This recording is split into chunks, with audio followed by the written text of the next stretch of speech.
آگے جو ہے وہ ترجمہ دیکھ لیجیے. وَلَقَدْ تحقیق آتَینا ہم نے دی لقمان علیہ السلام کو حکمت ان یہ کہ انشکر کہ وہ شکر ادا کرنے للہ اللہ کا. وَمَن یشکر جو کوئی شکر ادا کرتا ہے فَإِنَّمَا يَشْكُرُ لِنَفْسِهِ بے شک وہ شکر ادا کرتا ہے اپنے بھلے کے لیے اپنے ہی نفس کے فائدے کے لیے. وَمَن كَفَرَ پس جس نے کفر کیا فَإِنَّ اللَّهَ بے شک اللہ رب العزت غنی وہ بے پرواہ ہیں حمید اور خوبیوں والے ہیں. وَإِذْ قَالَ اور جب کہا لقمان علیہ السلام نے ابن ہی اپنے بیٹے سے وہوا اور وہ یعظہ اسے نصیحت کر رہے تھے یا بنیا کہ اے میرے بیٹے لا تشرک تم شرک نہ ٹھہرانا شریک نہ ٹھہرانا باللہ اللہ کے ساتھ کسی کو بھی ان شرکا کہ بے شک شرک لظلم عظیم یہ صریح ظلم ہے. وصینا الانسان اور ہم نے وصیت کی انسان کو بوالدیہ اپنے والدین کے ساتھ حسن سلوک کرنے کی. حملتہ اس کی ماں نے اس کو حمل میں رکھا وہنن تکلیف میں تھک کر اعلیٰ وہنن تھکنے پر تھک کر وفصالہ یا تکلیف اور تکلیف پر وفصالہ اور اس کا دودھ چھڑانا فی عامینی وہ 2 سالوں میں ہے. ٹھیک ہے. انشکر یہ کہ کیا کریں شکر ادا کریں للہ اللہ رب العزت کا. ومن یشکر اور جس نے شکر ادا کیا فانما یشکر یہ کہ اس کا شکر ادا کرنا لنفسی اس کے اپنے نفس کے لیے ہوگا. ومن کفر اور جس نے کفر اختیار کیا فان اللہ پس بے شک اللہ رب العزت غنی خوب غنی ہے حمید اور غنی ہے بے پرواہ حمید اور خوبیوں والے ہیں.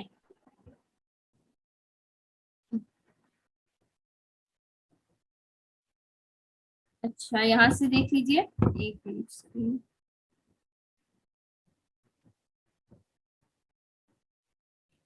فصال ہو اور اس کا دودھ چھڑانا فی عامینی 2 سالوں میں ہے. انشکر کے شکر ادا کرے لی میرا ولی والدی کو اور اپنے والدین کا و الی المصیر اور میری ہی طرف جو ہے وہ لوٹ کر آنا ہے.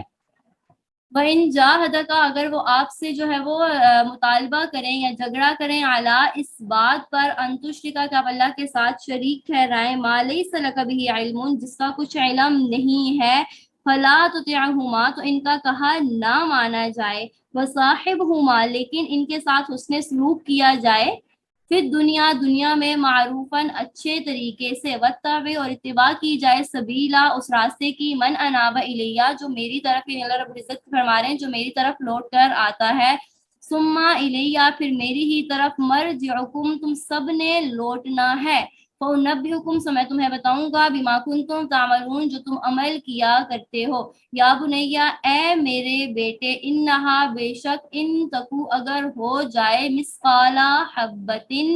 ایک چھوٹا سا ٹھیک ہے نا مثقالا حبتن ایک چھوٹا سا ذرہ من خردلن رائی کے دانے کے برابر فتکن اور پھر وہ ہو فی صخرتن کسی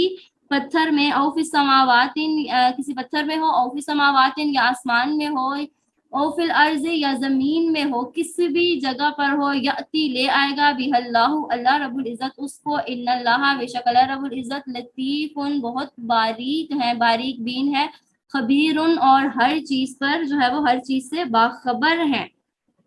یا بنیا اے میرے بیٹے اقیم الصلاۃ نماز کو قائم کرو یہ نصیحت کر حضرت لقمان علیہ السلام. وامر اور حکم دو بالمعروفی نیکیوں کا ونہا اور روکو عن المنکری برائیوں سے وصبر اور کیا کرو صبر کرو.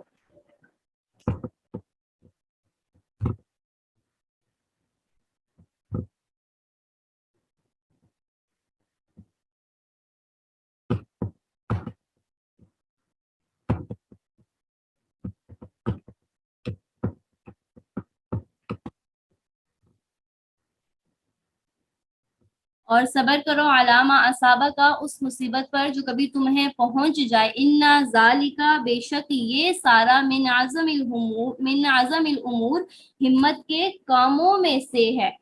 ولا تصعر اور آپ نہ پھیلائیں نہ پھلا کر رکھو خدا کا اپنے جو ہے وہ گالوں کو للناسی لوگوں کے لیے. ولا تمشی اور نہ چلو فی الارض زمین میں مرحن اترا کر چلنا اکڑ کر چلنا. ان اللہ بے شک اللہ رب العزت لا یحب پسند نہیں کرتا کلی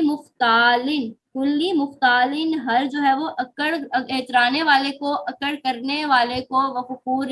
اور شیخی بکھارنے والے کو بڑی بڑی باتیں کرنے والے کو. وقصد اور چلو فی مشی کا اپنی چال میں درمیانہ روی کے ساتھ، وغضض اور پست رکھو، آہستہ رکھو، من صوتی کا اپنی آواز کو، انا بے شک انکر الاصواتی آوازوں میں سب سے بری آواز، لصوت الحمیر وہ کس کی ہے؟ گدھے کی ہے۔ اب ہم نے یہ جو دوسرا رکوع پڑھا، اب ہم اس کی نا تشریح دیکھ لیتے ہیں۔ اس میں دیکھیں سب سے پہلے یہاں پر نا ہمارے پاس حضرت لقمان علیہ السلام کا جو ہے وہ سٹارٹ ہو رہا ہے کہ حضرت لقمان علیہ السلام نے کیا کہا۔ اب یہاں نا پہلے ہم حضرت لقمان علیہ السلام کے بارے میں تھوڑی سی تفسیر ان کے بارے میں پڑھ لیتے ہیں۔ حضرت لقمان علیہ السلام کون تھے؟ ٹھیک ہے، اب دیکھیں حضرت لقمان علیہ السلام کے بارے میں جو ہے وہ آتا ہے کہ حضرت لقمان علیہ السلام نا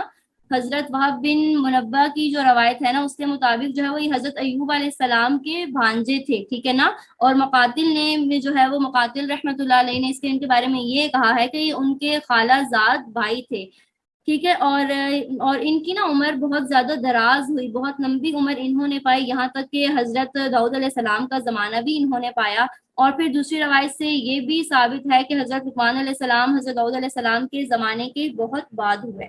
اب دیکھیں اب حضرت داؤد علیہ السلام نے کیا تھے؟ یہ ولی تھے یا یہ نبی تھے؟ ٹھیک ہے نا۔ تو ابن کثیر رحمۃ اللہ علیہ جمہور سلف کا جو ہے اس بات پر اتفاق ہے کہ وہ نبی نہیں تھے، ٹھیک ہے۔ صرف حضرت اکرمہ سے ان کا نبی ہونا نقل کیا جا رہا ہے، مگر اس کی سند بھی کیا ہے؟ ضعیف ہے۔ اور امام بغوی نے فرمایا ہے کہ اس بات پر اتفاق ہے کہ وہ فقیہ اور حکیم تھے، وہ نبی نہیں تھے۔ اور ان کے بارے میں جو ہے وہ ایک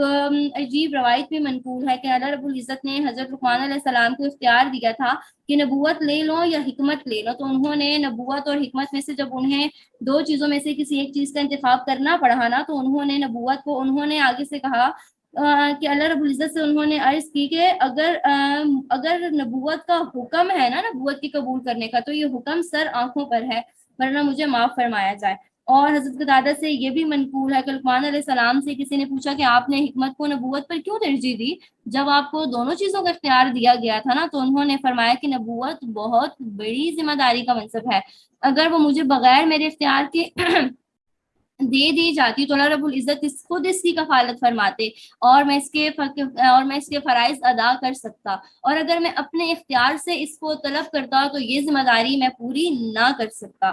اب جب ہمیں معلوم ہوگا کہ حضرت لقمان علیہ السلام کیا تھے، وہ نبی نہیں تھے نا، پھر ان کو یہ جو حکم دیا جا رہا ہے نا کہ انشکر، کہ آپ کیا کریں؟ شکر ادا کریں، انشکر للہ، اللہ رب العزت کا شکر ادا کریں۔ اب ان کو یہ جو حکم دیا جا رہا ہے تو یہ حکم ان کو کیسے دیا جا رہا ہے؟ وہ تو نبی نہیں تھے نا، تو ان کو کس طرح سے حکم دیا جا رہا ہے؟ تو ہم نے تو وحی کے طریقے بھی پڑھے، کلاس کے سٹارٹ میں وحی کی صورتیں بھی پڑھ لی، اور وحی تو کسی نبی کے پاس آ سکتی ہے، غیر نبی کے پاس تو نہیں آ سکتی نا۔ لیکن آپ کو یاد ہو تو ہم نے الہام کے بارے میں بھی پڑھا تھا، ٹھیک ہے، اور الہام جو ہے وہ نبی اور غیر نبی دونوں کے لیے خاص ہے، دونوں کو آ سکتا ہے، لیکن نبی کے الہام میں اس کو متعین کر دیا جاتا ہے کہ اس کا الہام یقینی ہے اور یہ اللہ رب العزت کی طرف سے ہے، ٹھیک ہے نا۔ تو اب دیکھیں یہاں پر تو ان کو یہ جو حکم دیا گیا نا، تو یہ حکم بھی ان کو الہام ہی کے ذریعے سے دیا جا رہا ہے، یعنی دل میں ان کے اللہ رب العزت کی طرف سے یہ بات ڈال دی گئی تھی۔ اب دیکھیں یہاں پر جو ہے وہ ان کو جو حکم دیا جا رہا ہے نا، حضرت لقمان علیہ السلام کو شکر ادا کرنے کا حکم دیا جا رہا ہے، ٹھیک ہے۔ پھر اس کے بعد اب دیکھیں یہاں پر جو ہے وہ انشکر لی، اس میں ایک احتمال تو یہ بھی ہے کہ یہاں پر قلنا محذوف مانا جائے، کہ یہاں پر نا یہ لفظ حذف ہے، مطلب یہ ہوگا کہ ہم نے لقمان علیہ السلام کو حکمت دی اور ان کو ساتھ میں یہ حکم بھی دیا کہ وہ میرا شکر ادا کریں۔ اور بعض حضرات نے جو ہے وہ اس کی حکمت کی تفسیر یہ فرمائی ہے کہ اللہ رب العزت نے ان کو حکمت دینے کے بعد جو شکر ادا کرنے کا حکم دیا نا، کیونکہ نعمتوں کا شکر گزار ہونا سب سے بڑی حکمت ہے کہ انسان اللہ رب العزت نے جو اس کو نعمتیں دی ہیں نا، ان پر وہ شکر ادا کرنے والا بن جائے اللہ رب العزت کا۔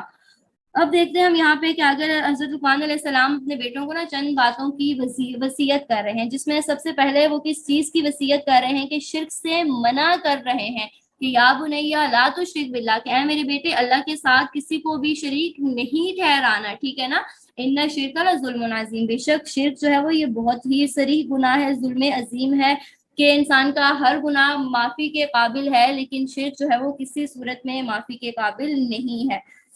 اور پھر دوسری بات جو ہے وہ والدین کی اطاعت اور فرمانبرداری کا حکم دیا جا رہا ہے نا، کہ والدین کے ساتھ جو ہے وہ ان کی اطاعت کرنی ہے، ان کی فرما برداری کو اختیار کرنا ہے، لیکن جو ہے وہ اب یہاں پہ نا مستثنا کر دیا کہ شرک ایسا حکم ہے، یہ شرک کا جو حکم ہے، شرک کا جو حکم دیا جا رہا ہے کہ شرک نہیں کرنا، تو اس کے بارے میں مزید وضاحت کر دی کہ والدین کے ساتھ حسن سلوک تو کرنا ہے، ٹھیک ہے نا، والدین کے ساتھ سب کچھ کرنا ہے، ان کی اطاعت کرنی ہے، ان کی فرما برداری کرنی ہے، لیکن اگر والدین بھی شرک کرنے کا حکم دیں، مشرک ہونے کا حکم دیں، تو ان کی بھی اس بات کو نہیں مانا جائے گا، بلکہ لیکن اب یہ بات نہیں کہ ہم ان کی بات نہیں مان رہے، ہم ان سے الگ ہو جائیں، قطع تعلقی کر لیں، نہیں، پھر بھی ان سے صلہ رحمی کرنی ہے، پھر بھی ان کے ساتھ حسن سلوک کیا ہے، کرنا ہے۔ اور اس کے بعد جو ہے وہ کیا کہا جا رہا ہے کہ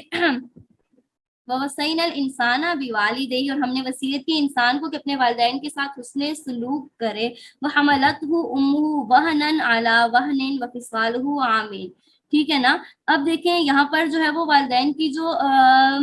شکر گزاری کا حکم دیا جا رہا ہے نا، تو اس کی ایک حکمت یہ بھی یہاں پر بتا دی کہ اس کی ماں نے اس کے وجود اور بقا میں بڑی محنت برداشت کی ہے، کہ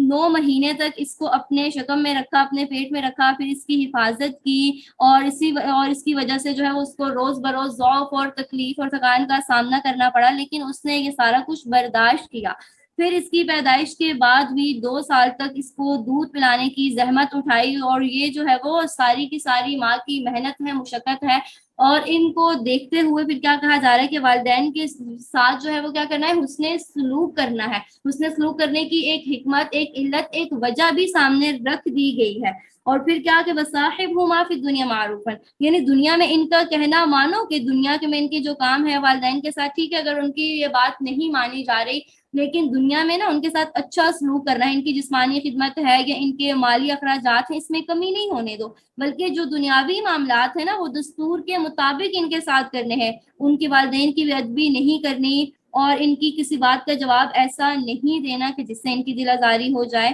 تو مطلب یہ کہ ان کی کفر اور شرک کے معاملے میں تو ان کی دل آزاری ہوگی، وہ تو مجبوری ہے نا کہ ان کے حکم کو نہیں مانا جا سکتا، لیکن جو ہے وہ اس سے ہٹ کر جو ہے وہ باقی ان کے کسی حکم کو نہیں رد کیا جائے گا، بلکہ ان کے جو فرائض ہیں، جو ان کی خدمات ہیں، وہ ساری کی ساری جو ہے وہ اسی طرح سے ادا کی جائیں گی۔ پھر آگے جو ہے وہ اپنے بیٹے کو کیا جو ہے وہ حکم دے رہے ہیں، آگے اپنے بیٹے کو بتا رہے ہیں کہ اے میرے بیٹے، اگر کوئی چھوٹا سا ذرہ بھی ہوگا نا، آسمان میں ہوگا، زمین میں ہوگا، کسی بھی جگہ پر ہوگا، تو اللہ رب العزت اس کو کیا کریں گے، لے کر آ جائیں گے، یعنی اللہ رب